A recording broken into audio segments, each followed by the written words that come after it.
Tahukah kamu kalau ada orang yang perlu lasik lebih dari sekali karena selama matanya dikikis, penglihatannya belum maksimal? Loh, emangnya operasi lasik bisa dilakukan lebih dari sekali? Apa nggak terlalu tipis nanti korneanya?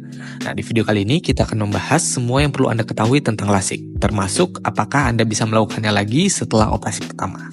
Yuk kita mulai. Hai, saya Dr. Bimo. Di channel ini saya banyak membahas berbagai informasi kesehatan dan juga konten menarik lainnya yang pastinya bermanfaat buat kamu. So, jangan lupa like dulu video ini, subscribe, dan juga klik tombol loncengnya. Terima kasih. Oke, di video kali ini kita akan bahas dari mulai apa itu lasik, gimana cara kerjanya, kenapa beberapa orang perlu menjalani lasik lebih dari sekali, apa syarat-syaratnya, dan juga teknologi terbaru dalam lasik, kenapa membuatnya lebih aman dan efektif. Yuk kita mulai. LASIK atau Laser Assisted In Situ Keratomyelisis adalah prosedur bedah yang dirancang untuk memperbaiki gangguan refraksi pada mata. Di mana gangguan refraksi terjadi ketika bentuk matamu itu kurang optimal, sehingga cahaya yang diteruskan di mata itu nggak jatuh tepat di retina. Dengan LASIK, cahaya yang masuk ke mata akan difokuskan dengan tepat, sehingga Anda bisa melihat dengan jelas tanpa kacamata. Namun, meskipun LASIK ini adalah prosedur yang sangat efektif dengan tingkat keberhasilan yang tinggi, tapi beberapa orang memerlukan operasi LASIK lebih dari sekali. Berdasarkan data, hanya sekitar 10% orang yang perlu menjalani LASIK ini lebih dari sekali, dan biasanya terjadi beberapa tahun kemudian. Ini disebabkan oleh beberapa faktor, seperti perubahan kondisi mata seiring bertambahnya usia, atau beberapa faktor seperti faktor risiko penyakit-penyakit yang timbul akibat pertambahan usia, ataupun perubahan fisiologis yang terjadi. Jadi, walaupun ada kemungkinan untuk menjalani LASIK lagi di kemudian hari, tetapi itu sangat jarang terjadi. Nah, sekarang mungkin muncul pertanyaan, kenapa LASIK bisa dilakukan kembali? Bukannya korneanya itu tadi dikikis? Jawabannya adalah LASIK bisa dilakukan berkali-kali selama ketebalan kornea masih mencukupi. Jadi, kalau misalnya ketebalannya cukup, Anda bisa menjalani LASIK lagi.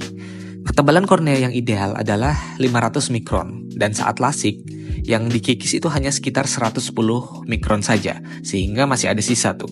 Nah, sisa kornea ini bisa digunakan untuk operasi berikutnya. Nah, tetapi tentunya ada syarat yang penting yang harus dipenuhi sebelum melakukan LASIK yang kedua, di mana nanti dokter akan memeriksa ketebalan kornea Anda. Kalau misalnya ketebalan kornea sudah nggak mencukupi, maka operasi nggak akan dilakukan.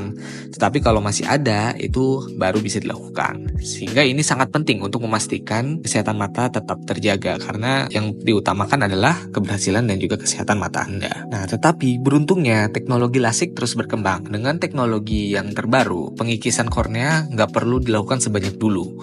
Jadi dulu untuk mengurangi -1, pemotongan bisa mencapai 20 mikron. Tetapi sekarang hanya sekitar 6 hingga 10 mikron saja. Ini berarti prosesnya menjadi lebih aman dengan hasil yang lebih optimal.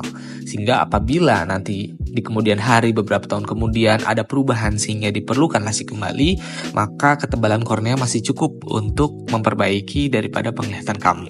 Nah, jadi jika Anda pernah menjalani LASIK dan merasa perlu melakukannya lagi, jangan ragu untuk konsultasi dengan dokter spesialis mata Anda.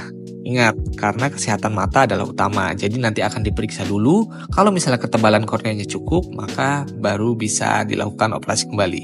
Jika Anda suka video ini dan merasa terbantu, jangan lupa like, subscribe, dan juga share ke teman-teman kalian untuk menyebarkan manfaatnya agar lebih luas. Sampai jumpa di video berikutnya.